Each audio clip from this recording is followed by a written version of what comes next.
একটাই মেনে নিত, মা বোনরা যদি একটাই মেনে নিত শুধু ডাইন, আল্লাহ রসুল ডাইন পছন্দ করতেন।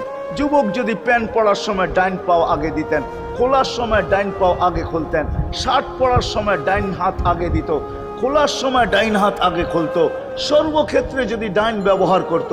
মা বোনরাও তো ঘর ঝাড়ু দেওয়ার সময় যদি ডাইন ব্যবহার করত, তাহলে কিতাব আমাকে বুঝায় কিয়ামতের দিন আল্লাহ ডাকবে আইনা আসহাব আল ইয়ামিন, ডাইন আল্লাহরা কোথায় আসে? আল্লাহ ডাকবে ডাইনপন্থীরা কোথায় আসো? আমার বন্ধু ডাইন দিক পছন্দ করতো, তোমরাও পছন্দ করতে, তোমার আমার বন্ধুর লোক, আসো আমার কাছে।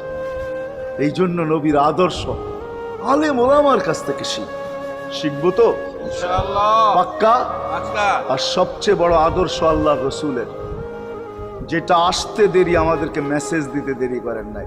আইসাই সেজদায় পড়ছেন, শানের রেসালত হইলে আমি শুনাইতাম, সিরাত এই জন্য শুনাইলাম না। জমিনে আসতে দেরি, সেজদা করতে দেরি করেন না। আমি বলবো সেজদা করেন না, আমাদেরকে মেসেজ দিছেন উম্মত সেজদা ছাড়া তোমাদের কোনো পরিচয় আমার কাছে নাই।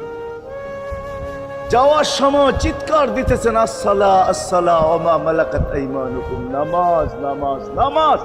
অধীনস্থদের সাথে ভালো ব্যবহার করবে, দুইটাই চিৎকার ছিল, আর কোনো চিৎকার ছিল না। বিদায় আল্লাহ রসুলের সবচেয়ে বড় আদর্শ নামাজ, সবচেয়ে বড় পরিচয় নামাজ।